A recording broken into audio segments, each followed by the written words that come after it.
Tonight on Flashpoint Live, Oliva gets interviewed and talks about working on Ben Affleck's Batman and Zack Snyder's Flashpoint. David Ayer continues to push the Ayer cut and explains a few things. Barbie hits $1 billion. There you go, Zaslav. There's some of that money right there. How much she got left? A few more billion? Marvel VFX artists vote to unionize. That's right, everything's getting intense with all that and so much more tonight on Film Junkee Live. Marvel is in shambles a little bit. SnyderVerse in the news. Multiverse is this.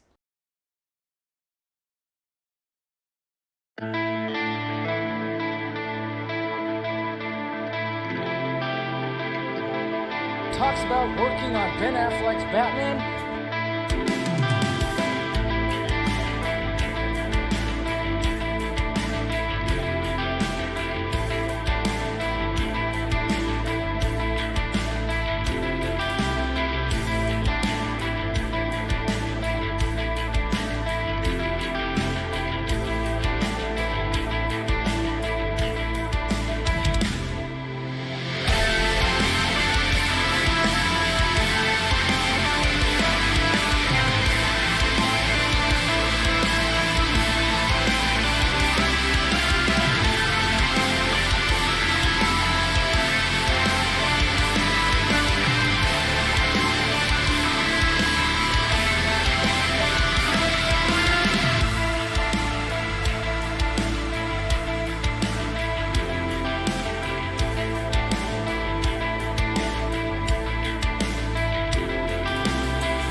Now you want to get nuts? Come on, let's get nuts.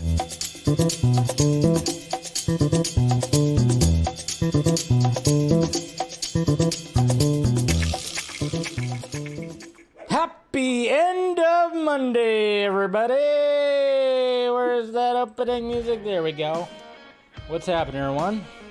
Welcome to Film Junkee Live on your end of Monday, August 7th. Hopefully you guys are doing good. Hopefully you guys had a good weekend as well. I had a good weekend, you know. Mama Film Junkee's birthday yesterday, which of course we wish her a happy birthday on Friday, and yesterday's stream. So we took her out to lunch, had some Mexican food. She had a big old margarita. She was feeling good. Feeling good. So thank you guys again for joining. Make sure you subscribe, hit that like, thumbs up, do all that. Follow me on all the sock meds around me. If you want to become a member, do so. Become a member. We do a members only stream after every Wednesday stream, so you could pick my brain a little bit more, or you could hear some, some more exclusive stuff over on the Patreon. But yeah, follow me on everything right there. So, whoops, I forgot to pull up my chat. Hold on, give me a second here. Like I said, I'm running just a little late here. I was like looking into things, and I was having problems with the camera. If you guys watched the DC Fanimated stream, you know, I was having some problems with my camera connection to my computer. It's like, geez, of course that's got to happen. So hold on, let me pull up the chat. Keep talking, guys. Let me just do this here, because I got to do it like a certain way. Come on, there we go. Just enjoy the music. It's good music. I don't know the band, I don't know anything who made it. It's just royalty-free music. I know people ask, what's your opening song? I'm like, I don't know. I have no idea. All right, let's see. All right, now I'll put on the chat. that work? Up. Let me adjust it a little bit. This live stream is the best. That's right, it definitely is. All right, guys, here we go. We're in business. All right, we got Game City Savior right here. My name's Clark Kent. You're in Smallville. Hey, Dave. What's going on? Game City Savior, good to see you. All right, let me turn that off. All right, we got Mind of Inception. Oh, boy, I want to hear your thoughts on this. This would have been epic as F. And sounds like it would have been. Mr. Nobody, hey, happy Monday, everyone. I wonder who would have played the Reverse Flash in Zack SnyderVerse. Who do you think would have been cast as Reverse Flash? Good question. I know everybody likes Ozymandias, the actor who played him in Watcher. I can't remember his name right here. But yeah, some people were saying like him. Zing, zing. What's going on, Fear Jason? Good to see you, buddy. Flash 1. Rick F's Buddy Cop. Flash 2. I don't think this would have been Flash 2. Remember, this is Zack Snyder. We'll talk about it, though. It wouldn't have been Flash. It wouldn't have been Flash 2, though. We got Nighthawk right here. Good to see you. Good to see you, my dear. Good to see you. We got Daniel right here. Blue Beetle is going to flop so hard. I hear a creepy voice when I hear that, though. Well, it's actually new box office projections have actually gone up to 30+ million domestic. So I don't know if about flopping hard, but if it does, something tells me that it's going to get you. Anyways, okay. Some people like to watch movies fail. Eleanor, what's going on? Good to see you. That's right. Sup, MSGT, good to see you. Tim, oh, okay. Are you Jory Lawrence? Like, whoa. All right. Cool. Let's see who else we got right here. We got Azteca. I know it's only preseason, but football is finally back. That's right. Football is starting right now, isn't it? Crazy. Crazy, crazy, crazy. What's going on, Shemagic? Good to see you, buddy. Having Jeffrey Dean Morgan as Thomas and a proper Flashpoint would have been awesome. All right. Again, though, you guys got to think it wasn't going to be like, okay, we'll talk about that. We'll talk about that because people fail to realize things when it comes to all this. That's what's so funny about this. It's like you gotta think. You gotta think a little bit. You gotta think when it comes to all this. But we'll talk about that, Mr. Slay Oliva. Just putting it out there and just being like, hey, this is what was happening. And then of course we're gonna talk about David Ayer because he's been putting things out there all weekend. So I was just like, holy crap, look at how much crap that he put out there when it comes to the Ayer cut. Even like explaining certain things too, which is good. Good on David. And then we're going to talk about the box office and Barbie crossing $1 billion. Wow. Yeah. They always say go woke, or you go woke, go broke, or whatever the heck. That didn't happen this time. But at the same time, you go, well, it went woke, but then it made fun of woke, and maybe that's why it didn't go broke. Ever think about that? Ben Shapiro? Anyways, okay, so, and then of course we got Marvel VFX artists basically saying like, hey, this is ridiculous. So, hey, we're going to unionize and hopefully we'll get some better pay and everything when it comes to this right here. So it's freaking August. What the hell? Where the hell is the Rebel Moon trailer? Like I said, keep an eye out. We'll keep an eye out. Certain things, see, if Zach does some traveling to the, across the ocean, the Atlantic Ocean, then we start looking. But I think just with everything that's happening right now, that's what's affecting it. When it comes to all the strikes, that's what's happening there, Mr. Ozzy. That's what I'm thinking. So, all right, let's go ahead and let's get to the tweets. We'll get to some tweets right here. I just picked some out right now. Let me turn that off. Start chatting it up. Let's see what we got first. Let's start off, Oppenheimer. We're going to talk about some box office. Oppenheimer came in. I thought this was pretty cool right here. A little side-by-side comparison to the actual life cover that Oppenheimer was on, October 10th, 1949. They did like a little, they should have made it a little bit more grainy, but that's, I thought that was pretty sweet right there. Thought that was pretty cool that they did like that. They redid that whole thing. I mean, obviously it's not perfect, but hey, close enough. But yeah, there you go. We got the real Oppenheimer, and then of course we got Cillian Murphy as Oppenheimer right there. Close enough, right? Cillian Murphy really killed it, that's for sure. And who saw this coming? I think everyone did. I mean, I thought it was kind of interesting, but yes, guys. Despite, and this is from Screen Rant right here, this is what they wrote in their tweet, despite being a potentially promising take on I can never say his name, Roald Dahl's novel, Wonka has stirred some major controversies by casting Hugh Grant as an Oompa Loompa. That's right, guys. Gee, in this day and age, in 2023, people are upset? Get the hell out of here. I mean, I thought it was kind of interesting, too, when it came to Wonka, and I'm like, oh, yeah. I mean, immediately when you saw Hugh Grant as one of the Oompa Loompas, you immediately went like, oh, yeah, someone's going to get upset about that because they didn't cast a little person. Even though the Oompa Loompa in this one, it's a very little person. Like, it's, you know, it's not like the Oompa Loompas that were in the previous, you know, in the Gene Wilder one. It's something different, but yeah, that's what's happening right here. Wonka appears to be promising, blah, blah, blah. However, not all casting choices made for the movie are being received as well as others. For instance, while some viewers look forward to Hugh Grant's portrayal of the Oompa Loompa in Wonka, others are seemingly against it. The brewing controversy surrounding Hugh Grant's portrayal of an Oompa Loompa has also reached several renowned actors who have openly talked about their opinions on Wonka's offbeat casting decisions. Many actors have come forward and expressed their views. What? Actors having to jump in and express their views? Well, geez, that's new. For instance, George Copan, an actor with dwarfism, of course, he was going to come out, opened up about how people with dwarfism feel like they are being pushed out of the industry because they are not being offered everyday roles and dramas and soaps and everything. Jackass star, Mr. Of course, Wee Man has voiced criticism surrounding Hugh Grant's. Yeah, so they're going to have that, but it's just so interesting because, like, first off, we don't know the context, and then this is a very touchy subject. It is a very touchy subject when it comes to this because there's a whole there's the whole Snow White thing that's happening too when it comes to the Seven Dwarfs, and then of course there was the whole thing with Peter, what's his name, from Game of Thrones, that was talking about certain things as well when it comes to little people or people with dwarfism that are not being cast in certain roles and whatnot, but.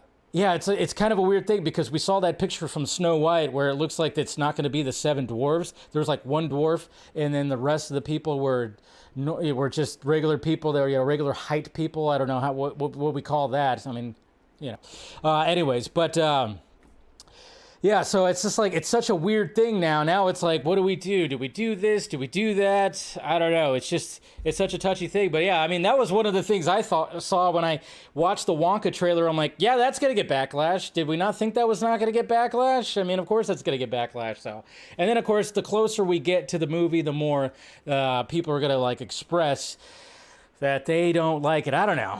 Who knows? I mean, the movie looks whatever. I'm not like hyped for it or anything like that. So again, yeah, maybe they should. I don't know. Again, the context was he's like in a jar. Like this Oompa Loompa is smaller than probably any human being out there. So that's what's it. But again, maybe they could have did something. I don't know. Hugh Grant as an Oompa Loompa. I thought it was funny, to be honest, but that's just me. That's just me right there. Dwayne Johnson, everybody. Oh boy, here we go. I'm sure some of you guys saw this right here, but we got Dwayne Johnson explaining what happened with Black Adam, of course, with Kevin Hart. Speaking of an Oompa Loompa. Just kidding. All right. Come on, guys. Hold on. Don't post that yet. But yeah. Yes, we got Dwayne Johnson being asked by Kevin Hart that, and thank you, Mr. Aaron Bailey, right there. Thank you for the $2 super chat. Cheers. Thanks for that. Appreciate it, man. Always good to see you. X-Fire, good to see you as well. Brennan, also good to see you. All right, so we got Dwayne Johnson talking about Black Adam and why, what happened with it, all that. So here's what he had to say. Right, it's a little shade, throwing that James Gunn a little bit. I think so. Yeah, I mean, let's face it. Black Adam was in a tough spot, but at the same time, I can't fully just say like, oh yeah, this movie was amazing, it was underrated. How didn't people go rush out to see it? Because let's face it, some of the parts of the story, I was like, wow, that sucks. But there's a lot of things that did work too, so but it was an interesting situation. And, for the most part, I agree with a lot of what Dwayne Johnson had to say right here, because he was caught in a very weird spot. I know that Dwayne Johnson and Seven Buck Productions with Mr. Garcia, they were trying to get that DC Studios head job for him and everything, so then they could actually move forward with it and have that whole thing where Black Adam would eventually be like the big baddie and everybody would have to like go after him and whatnot. But at the same time, it's like to introduce him in the way that they did, where he's the anti-hero, there's the kid involved, what makes him look more like the hero and everything. It's just like, to me, it was like, man, there's still some things that should have been established first. Some things with Shazam. I don't know. It's just, it could have potentially been something pretty awesome. But I think the fact that they introduced just a flat out Black Adam movie, and then it had aspects of, okay, you got a kid, you got the whole like fish out of water thing. And I don't know. To me, I just thought they should have slowly introduced him into the world, maybe teasing at the end of maybe the first Shazam. And then maybe just more of a... I mean, there was a deleted scene that teased a Black Adam presence or whatever the hell. I don't know. It was all just kind of all over the place. And I don't know. It just needed... there was a lot of things. I agree with a lot what Dwayne Johnson has to say right here. But at the same time, the execution and just starting off with a Black Adam movie, I don't know if that's a good way to establish... to try to continue to salvage part of a universe, because obviously we appreciated him bringing Cavill back, and that would have been great to see them duke it out eventually, but I don't know, it just didn't end up working out. Sucks, but it didn't. The Rock wanted the spotlight all for himself. Yeah, I think there's a little bit of that. There's ego involved. The best part of the movie was Dr. Fate, honestly. Miss Stephanie T, you were absolutely correct with that. Pierce Brosnan, the GOAT. I mean, that's the thing. Totally the thing right there. So I like and respect James Gunn a lot, nonetheless. If Hiram Garcia had gotten the job, Henry and Amy Crew would have been back. I know. I love how you're so confident that Amy would have actually came back. Who knows? But hopefully, I guess. But yeah, I mean, I think some of the people would have been back, but it would have been a fragmented SnyderVerse for sure. And that's the thing, and that's what's so funny about this. It's like if Dwayne Johnson and Hiram Garcia were actually running things, it would have been a version of the SnyderVerse, but not the SnyderVerse for sure. So, and then the live action Shazam, which is a copy of goofy Lego cartoons. I don't know. The first one's great, in my opinion. Another big mistake was not involving Shazam. Yep, exactly, Stephanie. So, but yeah, Dwayne Johnson. I mean, he just had that to say, so I thought that was pretty interesting when it came to all of that. And then let's move on to a DC director right here, James Wan. Holy crap! This guy's having a tough couple of years, man. You got Aquaman 2, Lost Kingdom, that is just going through reshoot after reshoot after reshoot. And James Wan is one of those guys. It's like he's probably sick of the big machine, the big superhero machine. Obviously, Aquaman 2 was going to be, even if it was successful, it was going to be his last one. He doesn't do trilogies, but man, this guy ended up going to the hospital right here. This was posted, and I think his wife was the one that actually posted this right here when it came to this picture. It has been an extremely rough and scary couple of days and nights. You never want to rush to ER in the middle of the night and then have to stay in the hospital. Cedars-Sinai is truly the best. Best doctors, nurses, technicians, just the most wonderful people. James is safe now and on the mend. So there you go. That's his wife that actually posted that. That's why it says James. He wasn't referring to himself in the third person. I could tell you that. But my God, man, get well soon. Jeez, we don't need anything to happen to you, James Wan. You are a very talented director, and we want to see more of your vision out there. So, man, I talk about having a rough year. They haven't said what exactly happened. And to be honest, okay, I don't need to know. I don't need to know what happened to him. Okay, I mean, again, I know we live in a society where everything has to be known and everything has to be put out there. And, for a minute there, everybody was all concerned about whether, what your medical stuff when it came to certain, shots. Everybody was like, you better have it. You better show proof.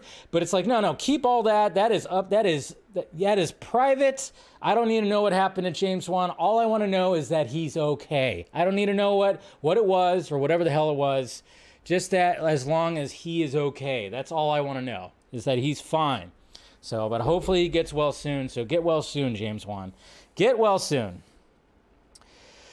And then speaking of somebody who, had a scare himself. Did you guys see this? I thought this was kind of interesting that Jamie Foxx posted this on his Instagram stories. They killed this dude named Jesus. What do you think they'll do to you? Hashtag fake friends. Hashtag fake love. Yikes. So, Jamie Foxx posted this over the weekend on his stories. And it's kind of funny, too. You know who got caught in the crossfire? Apparently, it was found out that Jennifer Aniston, liked this right here. And so she was being thrown under the bus as well. Because everybody thought that this was anti-Semitic. Everybody was accusing him of doing that. And I'm like, what the hell? I just want to know. I figured he was talking to people in the business, friends of his that expressed that they cared but didn't really care when he was sick. That's what I thought. But I was like, yeah, this was, I don't know. Your guess is as good as mine when it comes to all this. But I mean, as long as Jamie Foxx is okay, I don't really need to know exactly what happened unless it's something that, obviously when it came to Jamie Foxx, people were talking about, oh yeah, what did he have a reaction to the COVID vaccination? And I mean, to be honest, when it comes to that, if that was the case, yeah, maybe that should be known because yes, that does happen with anything, any kind of medication. Reactions happen. There's always going to be that. It's not going to be a perfect thing. It's not 100%. Everybody's going to agree with it. Our health is different. We react to things differently and everything like that. And there are people that have had vax injuries when it comes to that one, just like other ones as well. People react differently. But they haven't said anything about that yet. And to be honest, I'm to the point where I'm like, all right, well, as long as Jamie Foxx is okay, just like I was saying when it comes to James Wan, as long as Jamie Foxx is okay, that's good enough for me. I don't need to know details or whatever the hell. I don't need to know all those details. But this was kind of interesting that he decided to post this, and everybody was kind of scratching their head like, Maybe he had a friend named Jesus. Maybe it doesn't even mean Jesus. He had a name, no, just kidding. No, but yeah, fake friends, fake love. Interesting. I was like, woof. You're offended? You're offended as a Christian there, Ryan? At first glance, you could see why people went, oh yeah, because of the whole Jesus thing, yeah. But I highly doubt that was actually the case. But then, you never know. All of a sudden, Jamie Foxx is going to be putting foil on his head and just going crazy. I know, but yeah. So take it with what you will. Like I said, I'm not a religious person, so I don't have a dog in the fight when it comes to all of that. But it was very interesting, and then it just kind of makes you wonder, who was he talking about? And like I said, Jennifer Aniston got caught in the crossfire because apparently she hit the or I don't know, I don't even know. It's holy crap. That's just very strange that happened, but what can you do? Now we're going to move on to Blue Beetle. This poster right here, come on, that's pretty damn cool right there. So Blue Beetle, of course, doesn't come out this week, but comes out next week. And to be honest, I thought this poster was pretty cool. It's absolutely beautiful. Oh, come on. There you go, guys. Put that. Hashtag beautiful. All right. Yeah, that's what I tweeted out. It's dumb. I know. I get it. But I like the fact that they have cord right there. They have cord right there that's on that, that sign right there that's probably scrolling up. But, yeah, it's a pretty cool poster. Not too shabby. And like I said earlier, when whoever that was that said that Blue Beetle's going to flop so hard, as if he was talking dirty to me. Yeah, apparently right now, we'll talk about the box office projections next week, since it's the week of, and that's usually when I like to talk about it. But apparently, according to new box office projections, yes, Blue Beetle right now is looking at a 30 million plus domestic, which not too shabby for a small superhero movie. Obviously, we know that the budget was like 100 to 120 million, so it doesn't have to do like $1 billion, of course, but you know, we'll see. We'll see what happens. But I just thought that was a really cool poster. I think that's my favorite poster of the whole thing right there. So of all the posters that's been released, they release other posters too. They're all right, but that one was pretty cool. I like it. All right, let me turn that off. Where is that at? There it is. All right. What are you guys talking about there? Very nice poster, yeah. Will Blue Beetle break the 6 DCEU flopmata streak? Flopmata? But that's the thing, is like you have to define a flop to... A flop to me is like, it just... I mean, Shazam was definitely a flop. Yeah, Flash was a flop.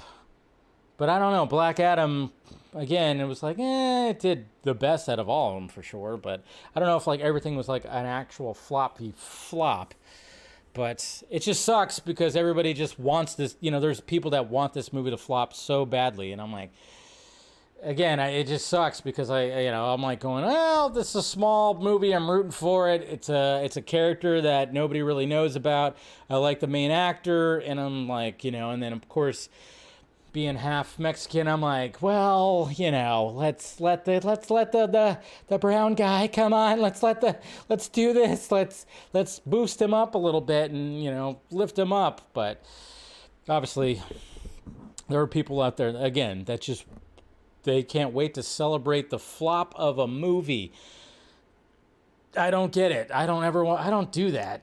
Do you guys do that? I don't do that. I just don't do that. I'm like. I don't hope a movie's going to flop, and then I don't celebrate a movie flopping because I'm like, there's a lot of people that worked on that, and they maybe try to have something, and I just kind of think of it like that. But that's just me. I'm not beating on my keyboard, from my house that I, living with my parents. Anyways, okay. So, don't say Latinx. Give it a chance. Give it a chance, like Steph says. But yeah, I know. It was kind of funny because on the Vodka stream, I love how Paul was like, how do you say it? Like, Latinx. And then both Ben and I were like, don't even say it, dude. Don't even say it. Yeah, don't say Latinx, Latinx, blah, blah, blah. That is a term that actual Latinos do not like. Okay? Only like the ones that are very white, very, very whitewashed and are like, just... all about being offended over everything. Don't even think about that. There you go. There's Ben right there. I know. Both Ben and I were like, because when he started saying it, I'm like, oh shit, he's a little nervous. He's a little nervous. And then we both just like, nope. Don't even do that. Get rid of it. Throw it out there. Nobody wants to hear that shit. I don't even. That sounds like a weird nightclub. Latinx. Ugh. That sounds like something that a place that Elon Musk would open, right? Yeah, Paul was a little woo. It was pretty funny. There's Mama Film Junkie. How's it going, Mom? It sounds like a bad beer. Yeah, that's pretty funny. No, I don't root for the movies to fail. Yeah, good. Don't do that. Yeah, why root for movies to fail? People are still holding on to the line in the trailer. Oh, yeah, the line from the trailer from George Lopez, who said, Batman is a fascist. And it's kind of funny because then you go like, were you not paying attention to BVS? Because that was kind of the point of him acting in that manner a little bit. I mean, BVS is a political thriller with two big superheroes. And there's a lot of those things that you can actually use right there. But then, of course, now we got James Gunn saying that Blue Beetle is part of the new DCU, so now it's like, oh, okay, we can't refer to that. But at the same time, you still kind of go like, well, he was, look at how he was acting right there, because, after 20 plus years being in Gotham and just all these criminals and everything. So, I mean, you could kind of see why he went that direction. But then, of course, he came back. And then Justice League, not the same dude. It's called character development, people. Okay? It's okay to call Batman a fascist if he's being a fascist. It's okay. But hopefully he finds his journey back after that. And that's what happened when it came to Faith, Alfred. Faith. Okay. So let's talk about the main topic. All right. Boop. All right. Sorry. Get that. All right. Slay Oliva. We love some Jay Oliva interviews because the man likes to talk. I know many people have asked, told me, hey, try to get him on the Vodka stream. Very much would like to.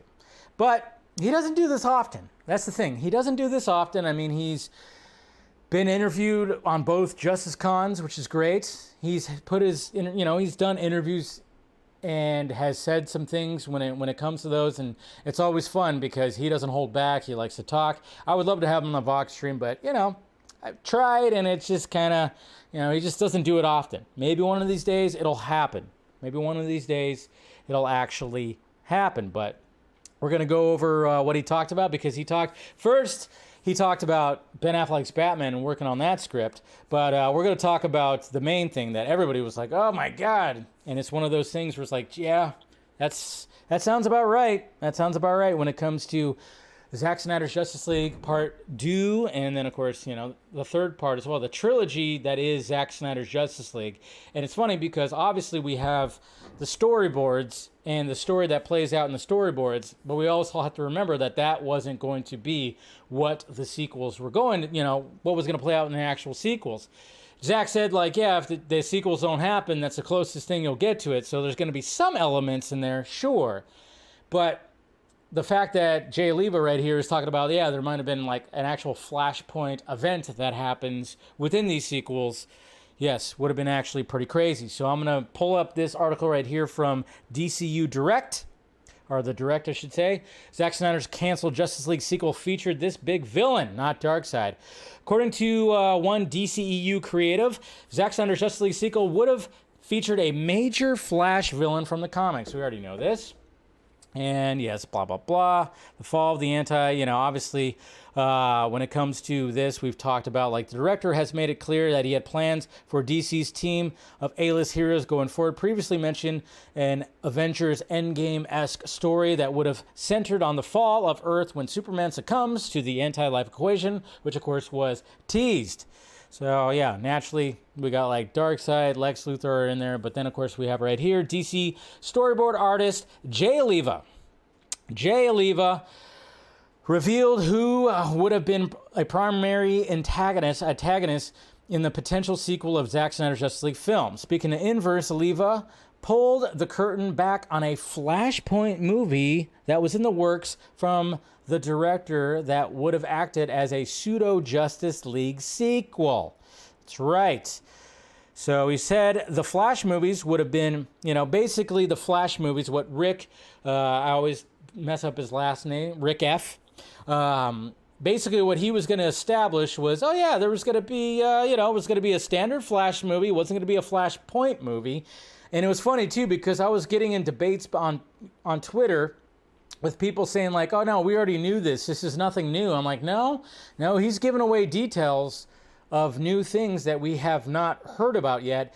And when it came to Rick's Flash movie, that was not going to be a Flash movie. There are so many different versions of this script. It's kind of crazy how many there are. There's so many different versions. And Rick's version was not going to be a Flashpoint movie. And then all of a sudden, news came out that it was going to be a Flashpoint movie. He left, and then, of course, you had that Seth Graham-Smith guy that came in. You had Chris Miller and Phil Lord come in. You had the other duo that came in, too. I mean, the thing was just so up in the air, and they're like, Flashpoint. No, it's not a Flashpoint. Flashpoint, it's not a Flashpoint.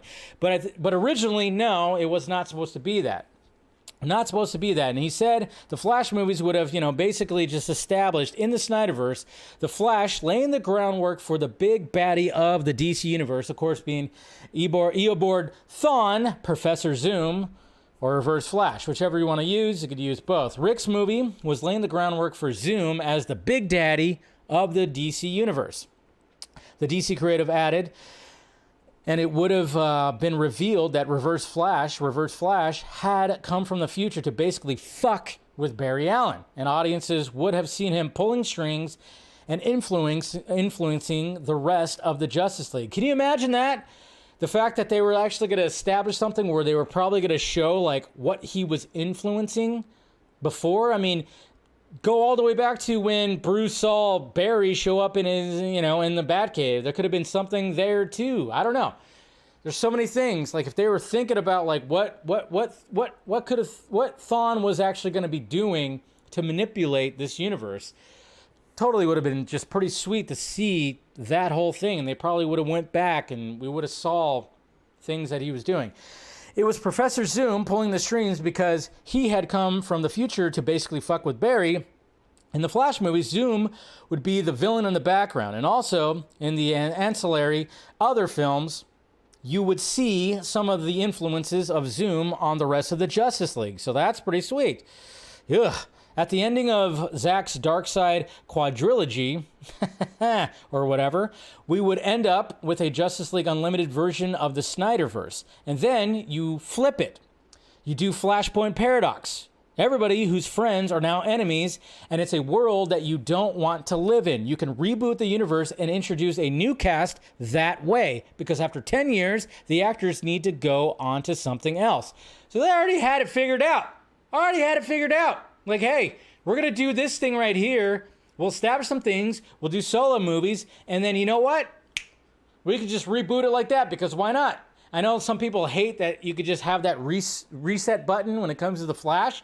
But at the same time, when it comes to the movies, and again, this is what I tweeted out, which got a lot of attention for some reason, is the fact that it's like, yeah, if you would have just let these guys cook whatever they were cooking, it would have already been done by now, and it probably would have been well received. And according to Greg Silverman, let's face it, the movies that Zack did, at least when it comes to Man of Steel and BVS, those movies made profit.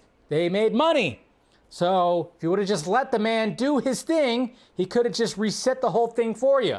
So I'm guessing that Part 3, when it came to Justice League, because we already know that Part 2 was going to be very much about the Nightmare universe, the Nightmare timeline, that Part 3 was going to have to do with something, because obviously they were going to establish the cosmic treadmill and doing all that, and Barry doing other things when it comes to time travel. They established that, yeah, he could reverse time like he did to save the world, but now he was going to start changing things. And again, what we have to realize too, guys, is the fact that it's not going to be an exact adaptation of the Flashpoint story. Of course not. It's going to be just pieces of it that are going to work with the story. That's what Zack does. That's what he did with his movies, is like taking pieces from popular books, specifically BVS, of course, when it comes to The Dark Knight Returns and Superman, The Death of Superman, and like Birthright when it comes to Lex Luthor. I mean, he was just taking pieces from other books. So it wasn't going to be a direct thing, but I think things would have been pretty damn cool when it comes to all that, for sure.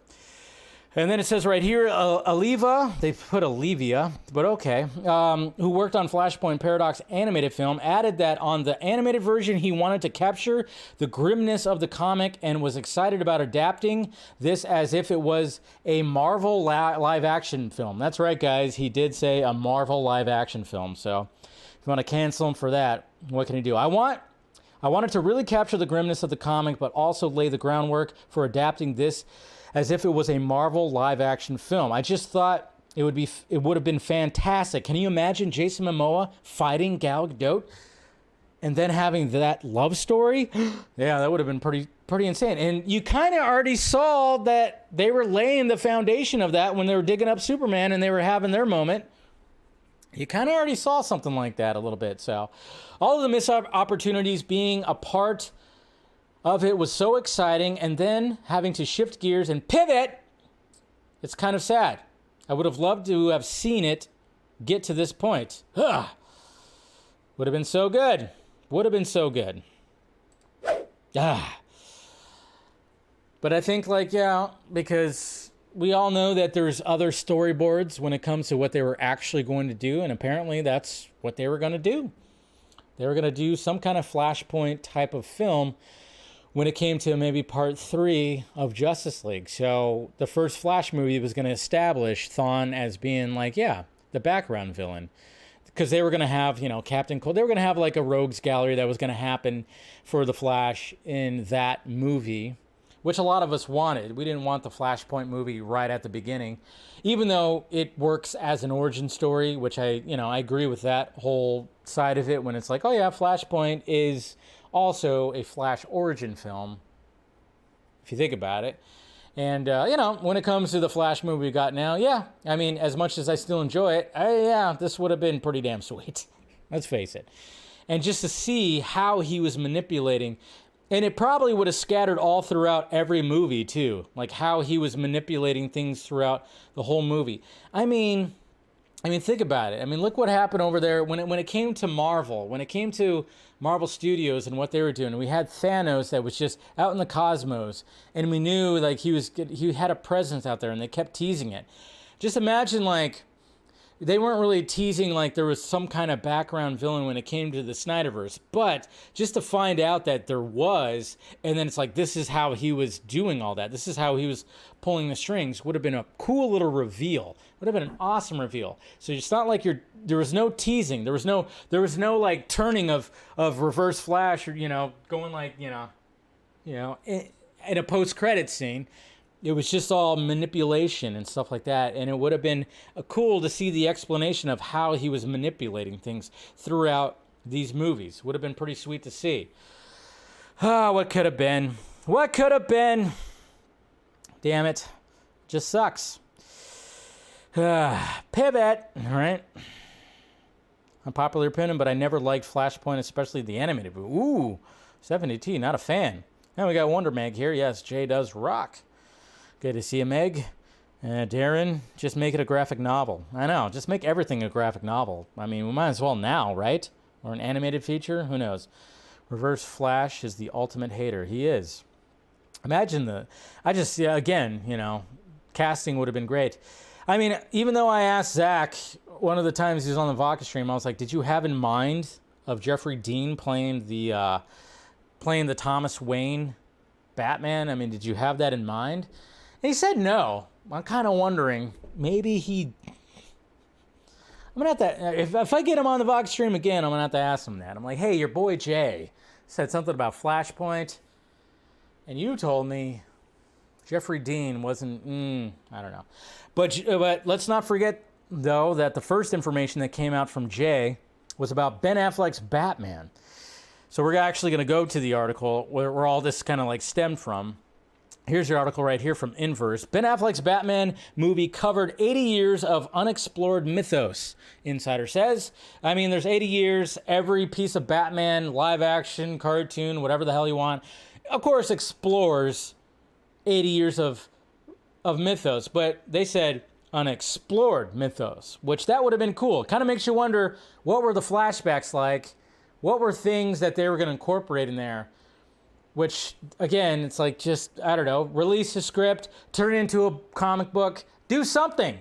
Would be nice to see what they were cooking up when it came to this, because the fact that Ben Affleck gave it to a trusted friend, which was either his brother or Matt Damon or who knows who, but I said, like, yeah, this movie would kill you because he wasn't in the best shape then.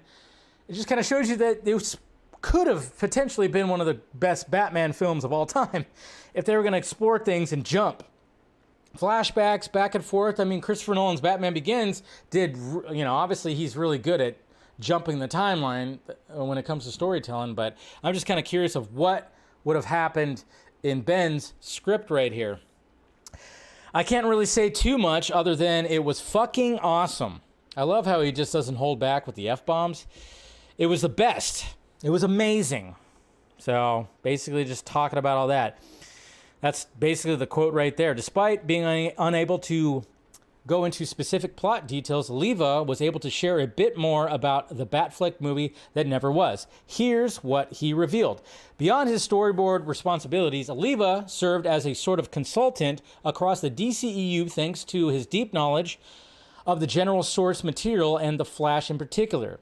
Those duties extended to Affleck's planned Batman movie, though he wasn't brought on board until the project was already in active development. From my understanding, this is what Oliva says, there were a couple of drafts of it. Yeah, before John's got... Okay. When I was brought on, I don't know whether it was the second draft or something, but it was what Jeff Johns and Ben Affleck had showed me. Guy with the ball cap. Get out of here. It was tying together a lot of really cool Batman storylines that had never been really explored. It's like, which ones? Which ones? Yeah.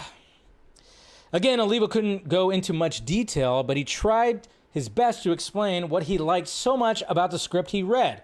I've worked on a lot of Batman things, and what was really cool about it was I was tying together a lot of really cool Batman storylines and had never been explored. So it's just like all of that. Ben's story was going to cover something that had never really been covered in comics, but it was building off storylines in the Batman mythos over the last 80 years, approaching it from a new kind of perspective. Anybody else hard? Okay, so it was very clear that there were a lot of things about it that I really loved, that I wished that had come to fruition. It was a really great project. In the beginning, Ben had to step away for personal reasons, of course, and I totally understood. At the time that I spent with Ben working on the project was fantastic. Maybe someday I could spill the beans, but he still can't talk about it. Which is kind of weird. It's almost like when Snyder was not really revealing too much about what was happening in the sequel, at least the first sequel of Justice League. Again, Jim Lee, DC Comics, where are you at? You have some pretty awesome stories right here. Yeah, it's not going to play out as well as it would have live action, sure, but with everything the way it is right now, just adapt the story into a graphic novel or put it into an animated feature. I mean, it just seems like it's right there. Why not? Just do it. Do it. Or, I don't know, maybe they're going to save it for, I mean, what's kind of interesting too, if you think about it, it's like James Gunn has seen all this. He's seen all this. He's seen what they were working on. I'm kind of curious of what he thinks about what they were working on. And if James Gunn is like just as well versed with the source material as Jay Oliva is, I wouldn't be surprised if he's like, wow, that's cool, that's cool, that's cool. There's probably some things that he thinks is cool too. Again, you know, I mean, obviously there's people that don't want him to touch anything like that, obviously, because they hate him so much. But I'm just looking at it like the perspective of, okay, so we got two guys, and I'm like going, all right, James Gunn, you should probably bring back Jay Oliva to consult on some of this stuff again, especially when it comes to Batman Brave and the Bold. It seems like this is your guy to help consult with that, to help you out a little bit. That would be pretty sweet. But who knows what we'll see in the future, guys. But that's just Jay Oliva, man. Keep on talking, and hopefully he could talk a little bit more. But at the same time, the fact that he can't talk, fingers crossed, fingers, toes, balls, eyes crossed. I mean, everything crossed that we're going to see this story play out in some form. Some form. But we'll see what form that is. Hopefully it's something pretty damn cool, right? I know. But see, that's the thing, is like people who work Jeff Johns don't really talk ill about Jeff Johns. Eesh. Well, at least like when it comes to these guys. There are people that do talk ill about Jeff Johns. That was Snyder's mistake. He put Easter eggs to lure from someone, but didn't chronology put it. Okay, so we got AD talking about that. I don't really mind if they bring back Gal Gadot as Wonder Woman. Okay. This sounds terrible. Okay. So Go Hansen says it sounds terrible. So apparently exploring unexplored mythos of Batman over 80 years sounds horrible. Okay. Apparently he's a diehard Batman fan. Let's talk about the Batman script, but we can't talk about it, right? I know, right? It's like he's putting it out there. Hope Gunn brings us great stories, if so.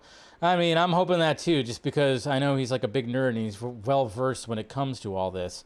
What if they turned the Batfleck script into The Brave and the Bold, and instead of Batgirl, it was Damian? See, I had that thought too. To be honest. I was like, what if they take elements out of that?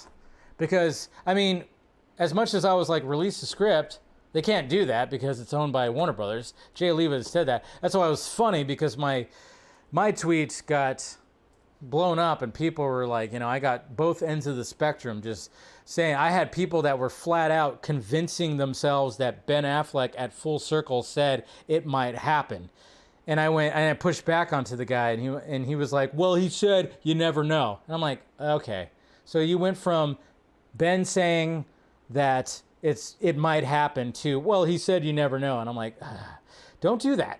Don't do that. I get it. We all want stuff like this to happen, but don't put words in somebody's mouth to hype up people. That's the problem nowadays, is like when it comes to all this. So don't do that.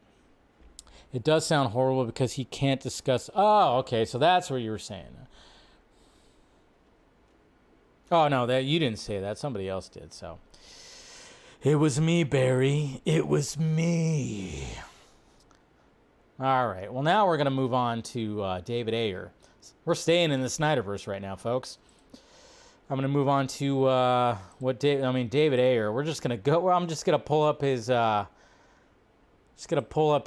Twitter, because he's just been going crazy when it comes to posting things.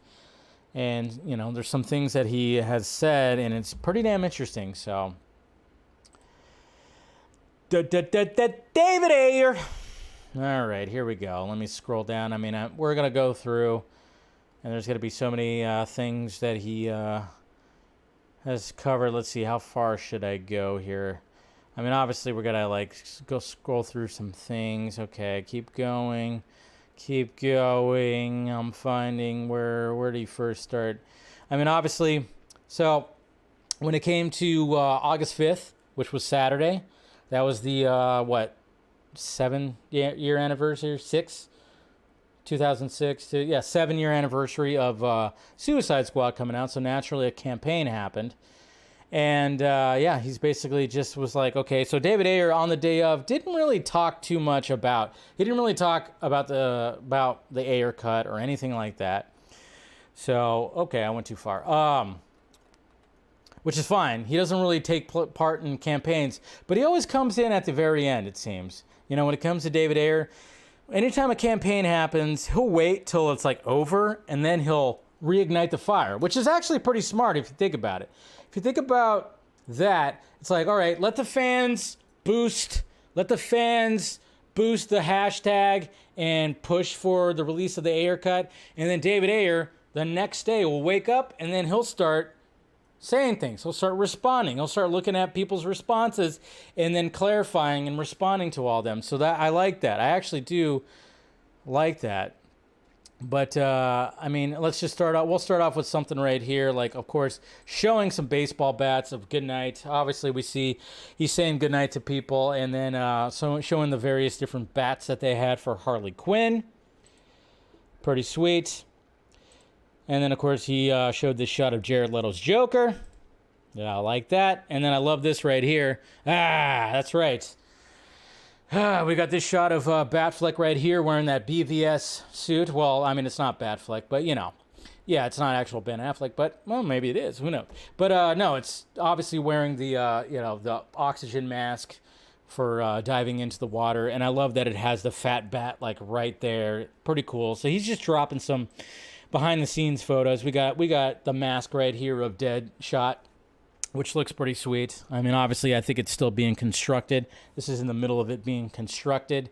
So just basically doing that. And then somebody asked this right here, and finally we can actually clear this up a little bit, because a lot of people were wondering about the ending, the post-credit scene when it came to Suicide Squad, and the fact that you had Bruce Wayne meeting with Amanda Waller, and then, of course, the files. She gave him the files, and we saw a picture of Barry. We saw a picture of Arthur.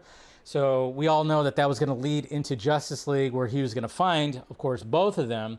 And then he says this was a John's reshoot. Everybody was claiming that because it's just the way it is. People were talking about it and saying that it wasn't in the original cut, much like the Flash scene. So David Ayer said right here, not a reshoot. I shot the Wayne Waller scene in Toronto during principal photography. They shut it down. They shut it down. Well, I think he meant then shut it down or my friends will... Okay, so there's some typos here. Sorry. You know, it happens. Don't worry.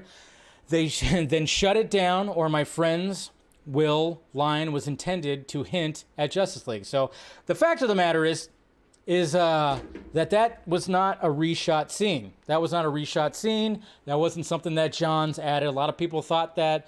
He clarified that, so that's pretty good. Like that he did that. Sorry.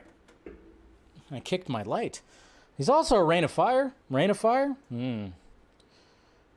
Absolutely this. Okay, and then of course we'll scroll, see what else he put right here.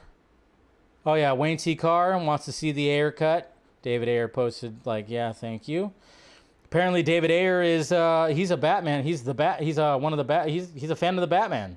So that's pretty sweet. I'm sure some people didn't like that. He's such a gifted artist. Apparently also Alex Ross posted 3 times, talking about that. Seems like he wants the Ayer cut. So David Ayer was thinking Alex Ross as well. He posted this right here showing his camera. And then, okay, so here we go. Here's a big tweet that he had right here. This is pretty good. I like this. This is a genuine tweet right here that he had that I thought was really good from David Ayer. What's your advice on how to navigate this situation with grace? There's a genuine curiosity and interest from a lot of people. And I'm aware of there is another group of people that have fun mocking the film. Your comment is a perfect example of how many are magnetically drawn to the discussion to the 2016 film in a negative way. Have you ever had an experience in life that didn't until the way you wanted it? Okay. And that dragged you, that made you rethink everything. I have. All I know is my unseen film plays much better than the studio release. The interest in my cut being shown seems real and organic. And Gunn told me it would have its time to be shared. He absolutely deserves to launch his DC universe without more drama about old projects. In a way, I'm chained to this thing. I'm riding a tiger here and navigating this situation the best I can. Life is very strange. It's a very strange journey.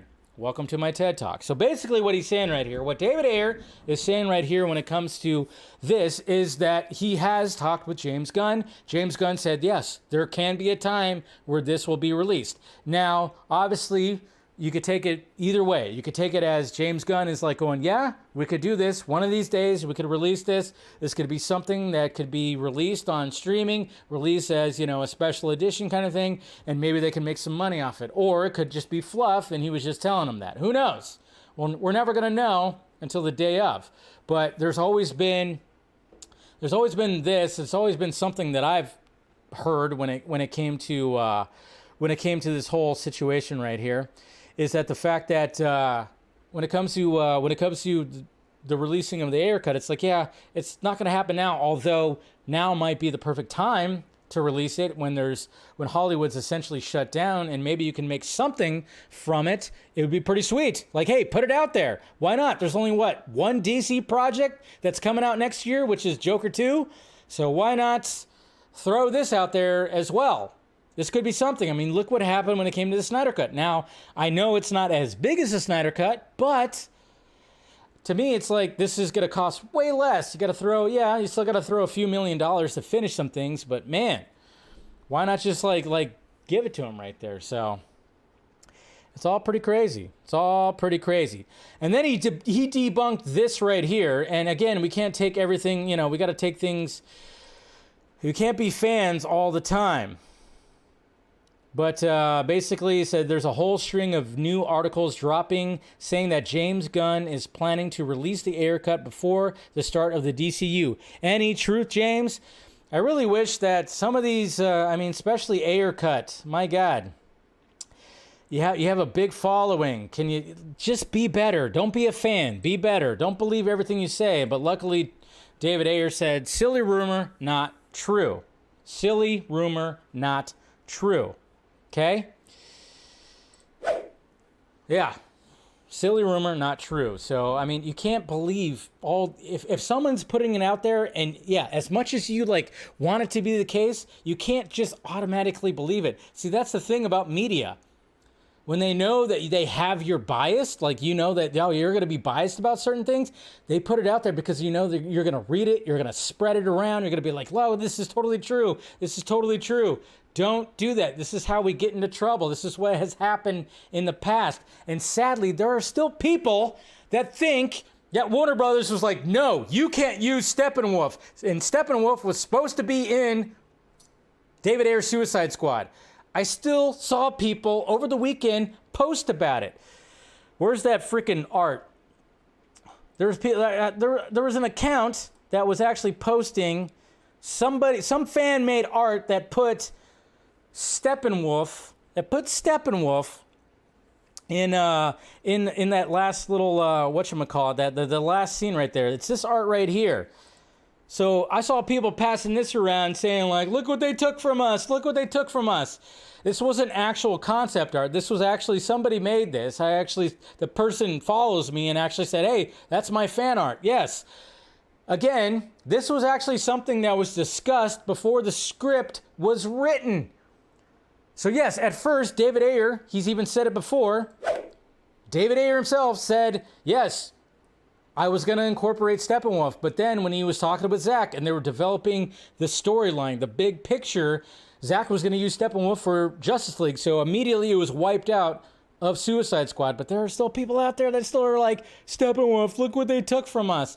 I'm like, okay, so you'd rather have Steppenwolf in Suicide Squad than Justice League?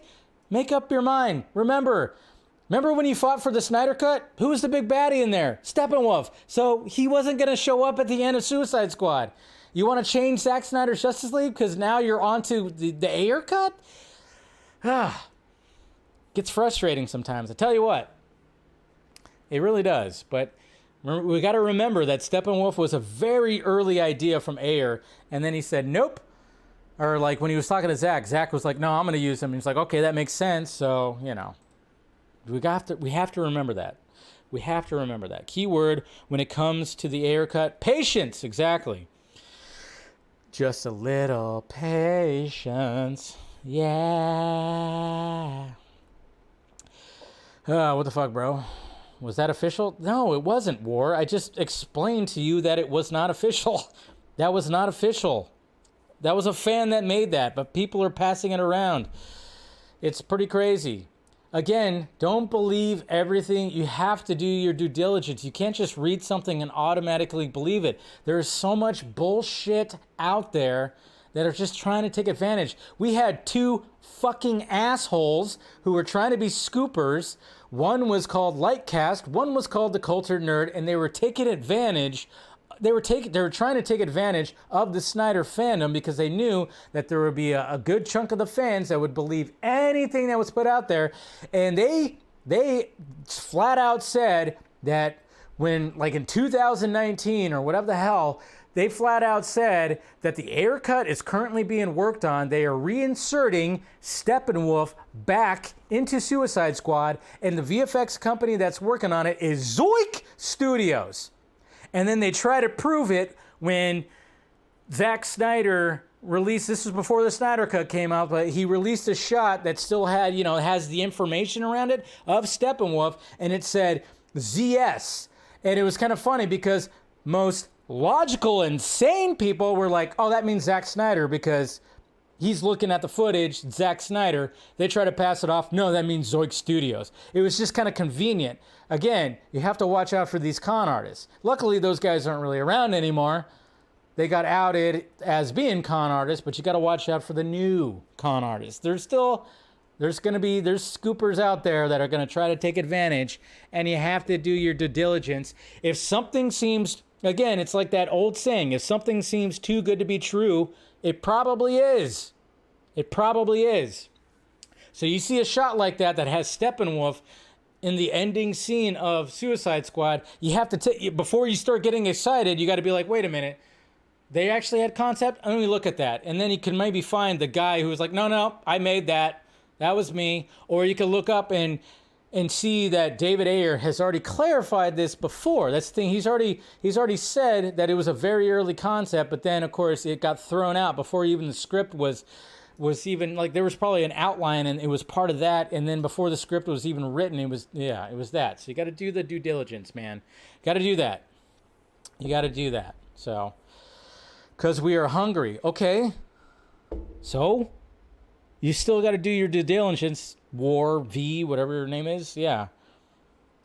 Just because you're hungry doesn't mean you got to, like, believe everything you say. That's how they take advantage of you. Don't be taken advantage of. All right? That's all I got to say. James Gunn is, okay, so we got Darkseid, of course, doing all that. Corn Sweat is being made a Goffy plot point in Superman Legacy. He is being used to launch the DCU, but the negative buzz around Superman Legacy is giving Zaslav pause. Superman Legacy, if released, will be the first. Okay, so if released. So see, again, we got people, okay.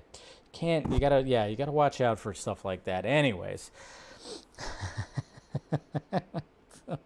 Oh, it's pretty crazy. You'd think people would learn people don't know how the internet works. Again, it's one of those things. I mean, I've said it time and time again. It's like the further we get away from the releasing of the Snyder Cut, the crazier things are gonna get.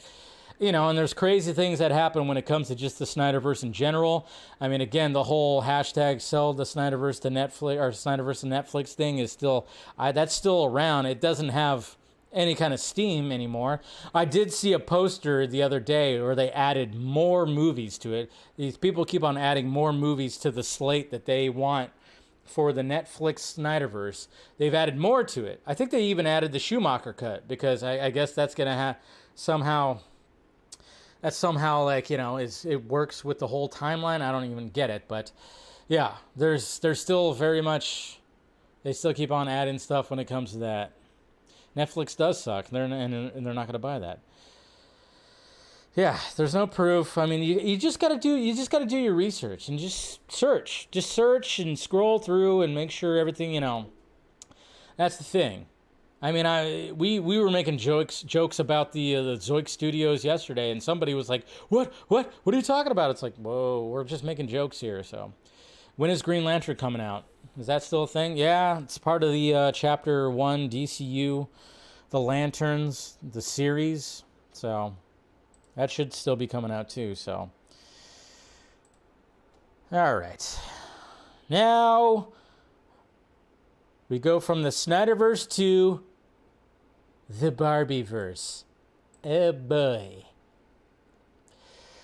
Well, we knew it was going to happen, and Zaslav and all those guys are probably like, whoo, we finally got a winner, folks. Hey, we only got about $40-50 billion more to get rid of that debt. That's right. But yes, Barbie has made $1 billion. Who would have thunk it? Who would have thunk it? We have...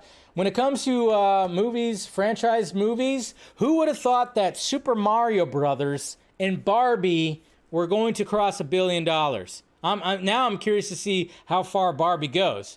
You know, this is what, the third weekend, and it made $1 billion? Pretty freaking crazy. Pretty crazy. Here's the box office report right here. Barbie, 43% drop. So it is coasting in the 40% range when it comes to the drop. And it made $53 million over this past weekend domestic. But yes, it has now crossed $1 billion.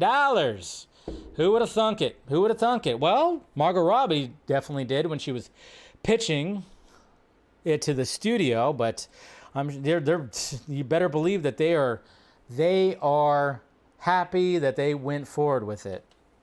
Definitely happy. This thing's got some definite legs. Some plastic frickin' legs. And then we got Trench, The Trench, which, you know, these people love these movies. It started off with like a 0% rating on Rotten Tomatoes, but it's like, really? Nobody's looking for actual cinema when it comes to this. There's literally a poster of Jason Statham, using his foot and his legs to like prevent the Meg from chomping him up. I mean, it's that ridiculous. You have to have these movies too. Like I watched the first one, I watched it at home, but I plan on watching this one. I'm going to put it on one night when I'm just like, fuck it, let's put on a crazy, stupid movie. But it made 147.7, 145.7, I should say, worldwide. And that's pretty cool. And Oppenheimer, 37.6% drop. So these two movies continue to have small drops, weekend to weekend. It's already past $500 million, 556. Now, it's still not, you know, obviously it's not Christopher Nolan's top movie, but the fact that it's R-rated, 3 hours, and it's a biopic about a fucking bomb, I mean, or making a bomb, jeez. And then, of course, we have Teenage Mutant Ninja Turtles. Didn't really get a wide release when it came to this, but still very good. $43 million for an animated kids film? Fantastic. That's good. I think the budget was like around 70 million or something like that. It's a low budget, so I think this movie is going to make a profit. It looks like it's going to be on its way to make a profit, and they're already trying to work a sequel, which they should. Let's get it going pretty good because it's getting great reviews. We talked about it on Friday's vodka stream. Everybody on the panel seemed to just really enjoy it, even the diehard Teenage Mutant Ninja Turtle fans. Really, I mean, we all had our, you know, obviously you're going to have your little gripes about it, but I really enjoyed it. I enjoyed the absolute shit out of the movie, so hopefully it does have some good little turtle legs, and it could at least, you know, hopefully it gets more of a release worldwide. I mean, it's going to need some of those other markets to help it out a little bit more, but I'm glad that it's actually showing some life when it comes to the box office right there. And 51.6 worldwide so far. I think it hopefully can have, you know, if it gets released in more markets. It just seems like maybe there's a little delay when it comes to all that, but I really want to see where this franchise can go, because I was pretty impressed. I mean, yeah, the story was pretty generic when it came to what the villain wanted to do. We've seen it before, sure, but I really like the dynamic of the Turtles. I like the expansion of the world, and I like the fact that Shredder wasn't not the baddie at first, you know? It was like, all right, we've seen that so many times, let's do a different one. And then eventually we'll get the Shredder, because obviously you have to have a Shredder in there. But I thought like the updated take was pretty damn good when it came to Teenage Mutant Ninja Turtles. Now I want pizza. Okay. I actually ate pizza the night of, and then I ate pizza this weekend. It was I think after watching this movie, we were just craving pizza. So I have had pizza twice in the past week, all because of the Turtles. Turtles. Uh-oh! Marvel Studios, man, it just keeps getting better and better. Just keeps getting... It's so funny because, you know, this is what happens. This is just what happens. You know, Marvel Studios figured out how to do the shared universe when it came to superheroes, and now everybody, of course, is trying to capture that lightning in a bottle, which you can really never do twice. Sometimes maybe you can, but it's very rare. So that's why it's like, come on, please, James Gunn, you saw how that machine works. Build a different machine over here.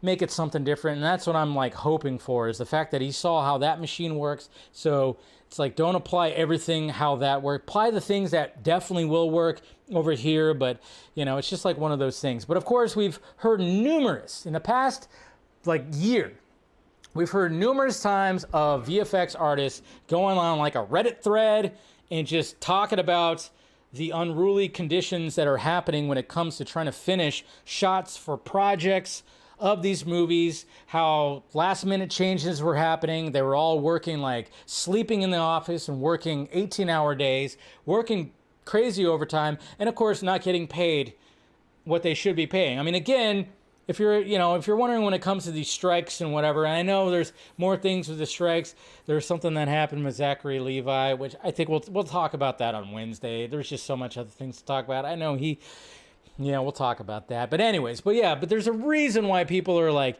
but it's not just the actors and the writers, it's also the VFX artists. The VFX artists are also being affected when it comes to all this. And then we got a new article right here from Vulture that says overworked and underpaid VFX workers vote to unionize at Marvel. Notice that it's just at Marvel. That is bad PR. You hear that, Kevy Pants? Feige Pants? Call it the Hollywood labor organizing version of Avengers Assemble. On the heels of more than a year's worth of damning disclosures around Marvel Studios' systemic overworking and underpayment of visual effects workers on its blockbuster movies and streaming series, VFX crews at Marvel have finally petitioned to demand union recognition from the studio. On Monday, a group of more than 50 on-set employees filed to petition for an election to be represented by the International Alliance of Theatrical Stage Employees with the National Labor Relations Board. The workers are asking for the election to be held as early as August 21st. This marks the first time visual effects professionals have banded together to demand the same rights, wage protections, and professional watchdog oversight enjoyed by workers in almost every other segment of the entertainment industry. The supermajority of Marvel's 52-member on-set production crew signed authorization cards to indicate they wish to be represented by the powerful labor union representing some 170,000 artisans, technicians, stagehands, and craftspeople across TV, film, and live theater in the United States and Canada. So they're putting the pressure on, baby. Everybody is. It's kind of crazy how everything that's happening this year. I mean, when it comes to strikes and this and more things are going to happen. I mean, there's already been talks of like when it comes to the stunt crews out there that don't get represented enough and probably don't get paid enough when they're risking their lives to make the freaking star look good. I mean, there's all kinds of things.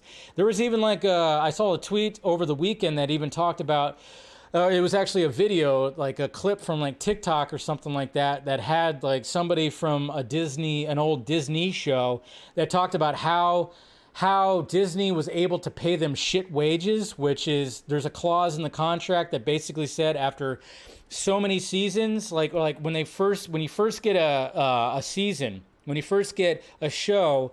In the first season, they could pay you as low as they want, essentially. They could just pay low wages and whatever. And then naturally, when it gets to like maybe season 3 or whatever, season 3, season 4, obviously the contract's up, you could renegotiate, get some more money. But what they end up doing is changing the location of these shows and changing the title of the show, so then it's like, it's not, I don't even know the shows but they'll just add something to it. They'll change the location. So then it's like it's like reverting back to season 1. So then, hey, guess what? Now we could pay you the season 1 wage as opposed to the season 3 or 4 wage.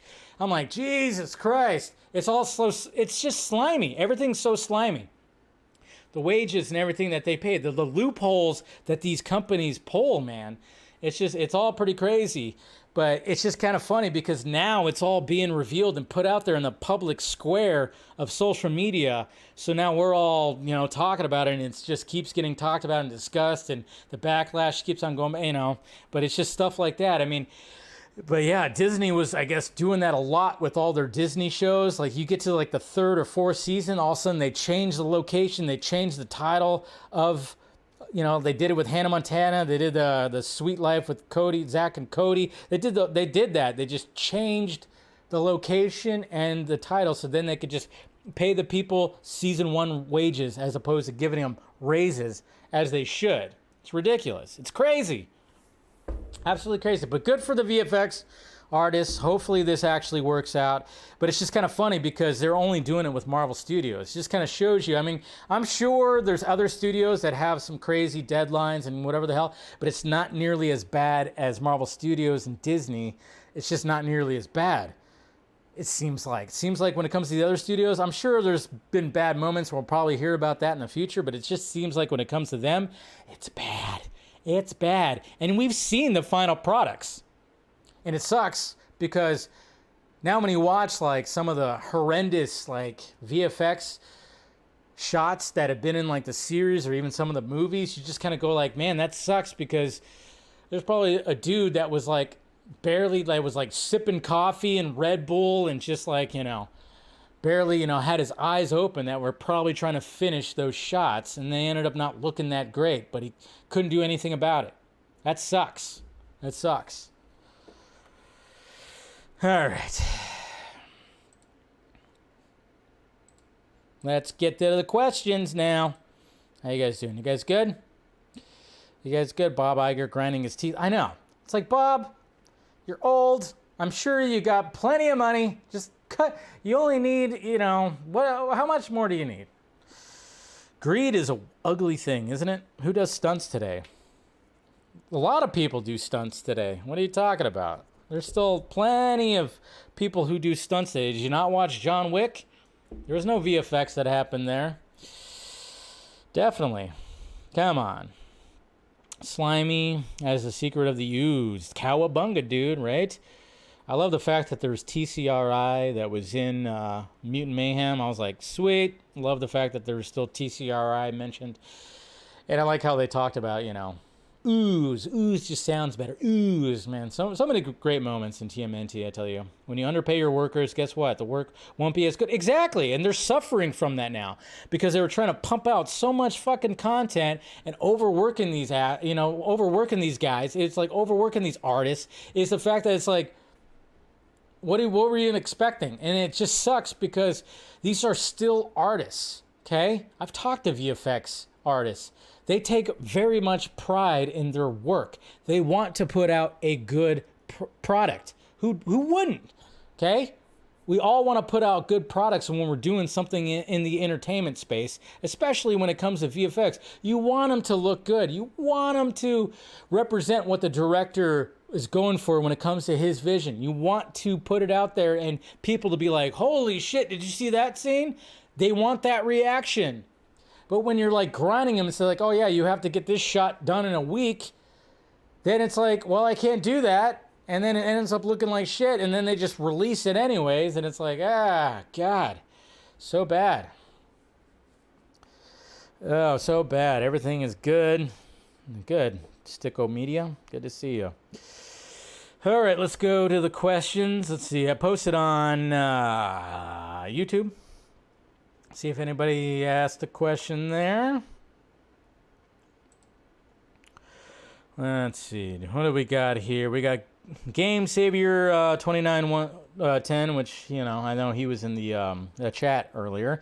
Can Gunn just focus on DC instead of hopping back and forth with Marvel? Seems like he already got his excuse why his universe will fail. Well, that's the thing. He still has... I know there's still going to be like the I Am Groot season 2, so he's probably going to be pushing that. That's the thing. And then Guardians of the Galaxy came out on video this week, so he's still got to talk about it. It's part of his contract. There's nothing he could do about that. So obviously, he helped create Groot, so he's going to be pushing the season 2 of I Am Groot. I haven't even watched season 1 yet. Still got to do that, but yeah, he's still going to have to do somewhat of that. So, there's nothing he could really do about that. He's got to do that, but eventually he's going to be full-on DC Studios. He's probably like 90-10 right now. I'm sure he's all, big time into Superman Legacy, but did I mention this right here? I don't think I mentioned this right here, but I'm going to mention it right now. When it comes to James Gunn, he actually talked about this right here. James Gunn says, Creature Commandos Season 1 will be 7 episodes long. So there you go. If you're wondering, when it comes to Creature Commandos, how long is that series going to be? According to James Gunn, he was on Threads because, he was one of those people that's going, hey, I'm with Zucky Pants. I'm with Zucky Pants. He's not with Elon. He's not with Musky Pants. Yeah, he's with Zucky Pants, not with Musky Pants. So he's staying on Threads, but I like that people are still reporting that what James Gunn is saying right there. But yes, Creature Commandos season 1 will be 7 episodes long, so not too long, and it's going to be interesting what Easter eggs are going to be in there and how they tie into the movies. That's what I'm kind of wondering about when it comes to this series. So looking forward to it. We'll see what happens. But I forgot to mention that at the when it came to the tweets. I meant to have that one in there. All right, now I got to scroll. This is actually a pretty cool. I like this Blue Beetle poster right there that has the scarab right there in the big Billy Burger box. Big Belly Burger, not Billy. Belly. All right, let's go ahead and do this right here. Let's see, questions. We're good. Uh-oh. All right, Darren, Mr. Laugh Now, Cry Later. The more I think about it, since Keaton was going to be the DCEU Batman, does this mean the Batman Beyond movie they had planned for him was actually going to be Batgirl Beyond? No, I think there was actually going to be a Batman Beyond movie. I kept hearing that too. I kept hearing that Michael Keaton, the only way that Michael Keaton was going to really sign on, he was going to sign on for multiple movies, but he wanted that Batman Beyond movie. Like, he was like, let's do the Batman Beyond movie. And I was even hearing that he was wanting Tim Burton to come back, which I thought that would have been pretty cool. It's like, yeah, actually have a full-on Michael Keaton Batman movie that was Batman Beyond, and that would finish the trilogy. And if they brought Burton back, that could have been something cool. It could have been a disaster, who knows, but could have been something cool when it comes to having an actual trilogy of Batman, Batman Returns, and Batman Beyond. That could have been something pretty sweet, but that got thrown out, especially since the Flash went kablooey. Eric, hey Dave, I had a thought on Zach's previous reply to you about Flashpoint, Jeffrey Dean Morgan, etc. I suspect he might have been quibbing, Obi-Wan Kenobi style, say he wasn't gonna do that ultimate Flashpoint DCU reboot, Days of Future Past style, but Jay was? I don't know. Like I said, it's something that I would actually ask him again. He might have just been like, no, I didn't really even think about that. But I think he had it in the back of his mind. But then at the same time, it's like, if you're gonna have like a big, brick shithouse of a Batman, and you're gonna have somebody like Ben Affleck, who's 6'3", 6'4", and he's just, you're gonna get him nice and like a beast. You gotta have his dad look like that too. And then of course he's worked with Jeffrey Dean before, so why not just use him? I mean, it really worked out. And then if it could have just been a coincidence, like, oh shit, yeah, if we're gonna do the Flashpoint thing, Jeffrey Dean would look great in a bat suit. It would look absolutely fantastic in a bat suit. What could have been? Brad, Gunn's been awful quiet on the Ayer cut stuff and the WW3 talk. You're absolutely correct. I'm kind of wondering about that. I could see why he's been quiet with the Ayer cut stuff. I don't see him actually talk about that. But the Wonder Woman stuff, I'm surprised we haven't really heard anything from him about that. Not saying that's a good or bad thing, but think he'll directly address either one soon. I mean, I would say maybe not the Ayer cut. He might just be like, but again, he's not on Twitter, so I don't know. It's so weird. But you'd think that he would talk about the Wonder Woman stuff. But then at the same time, again, I mean, I'm actually going to post something on Patreon. I'm not going to say it here, but I'm going to post something on Patreon tonight. I'll post something, and then I might just do like a little podcast tomorrow on Patreon. Just a little added stuff. Just stuff that was just like, having discussions with people and everything that I'm just, I still have my reservations about the whole Gal Gadot Wonder Woman thing, but I'll talk about that on Patreon. So you patrons, check it out. Check it out when I do. I want to post something tonight, but yeah, you'll see it. And if like I said, you want to subscribe to it, go for it. Also, can we all now agree definitively that Jeff Johns should never ever be overseeing filmmaking decisions? Yes, get him away. He does not know what the hell he's doing. Devon Wooter. Hey Dave, I watched the John Wick movies. I really like this franchise. Do you think they are going to do a John Wick 5? I don't know. Well, that ending of John Wick 4 kind of goes, or reboot the franchise. I can't see them rebooting it. If it's not Keanu Reeves, it's not John Wick. And what's your favorite John Wick scenes from the movies? And I went to Walmart. Flash movie is coming on Blu-ray August 29th. Okay, so that's when it comes out. I was wondering when that came out on actual Blu-ray. Well, my favorite scene, there's so many. I mean, obviously, you got like the club scene in the first one. You got the stair scene in this last one. You got the dog scene, with Holly Berry in the third one. I mean, there's so many great scenes throughout the franchise. Darkness Under the Wind. Dave, question 1. With Reverse Flash originally being planned to be the actual big bad of the Snyderverse and not Darkseid, how do you think his explanation of manipulating everything before Flashpoint would have been? Good, confusing, or bad? No, it would have been good. Might have been confusing at first. Maybe at first, but at the same time, I'm like, I could just imagine it would have just been like, what the hell? Pretty crazy, but I think it would have been absolutely fantastic. In Snyder, I trust. Question 2, with the VFX department in Marvel unionizing, does this mean they are truly dead for now, at least, and more screwed than other studios and companies? Yes! That's what happens when you become this giant. You become this giant, you're on top of the world for the entire 2010s, and then you end your Infinity Saga in 2019. The pandemic happens. You're trying to move forward with this multiverse saga, and guess what happens? Yeah, now people are coming out and being like, it's been like slave wages, and people are like, Jesus Christ, they're overworking us. This is crazy, It's just what happens, and you understand it because obviously, you got all these freaking greedy ass motherfuckers that are trying to make as much money as possible and not paying their goddamn. Ugh. Yes, they are the most screwed because they are the biggest studio, and look what's happening when it comes to all this. Captain Salute. Let's just be logical here. The Lex and Deathstroke tease the true Flashpoint Paradox movie with, of course, Jeff Dean Morgan and Lauren Cohen. But then again, it's like, we don't know if Lauren Cohen was actually going to be involved in it. Again, it wasn't going to be a direct adaptation. That's not what Zack does. He didn't do that for BVS. There would be elements. So we might not even gotten a Lauren Cohen Joker or something like that. It wasn't going to be like that. What we got instead was sub-mid movies, okay?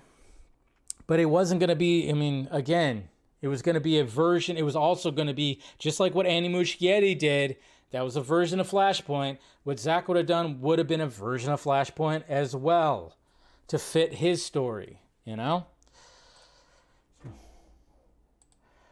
Watson for the Blue Beetle suit, I would say it goes up there with Deadpool, Wolverine yellow suit, Raimi suit, Superman's outfit, and Aquaman. Yeah, it's pretty damn fantastic. I agree with you, Mr. Watson. Mr. Nobody, I'm glad the VFX artists intend to unionize. I know it's going to be a long process, but if they succeed, the big studios will pay them the more money in longer time for films to come out in theaters, but at least the end result is not going to look like Babies in Flash. Again, that was a stylistic choice. It was a stylistic choice. That's the thing.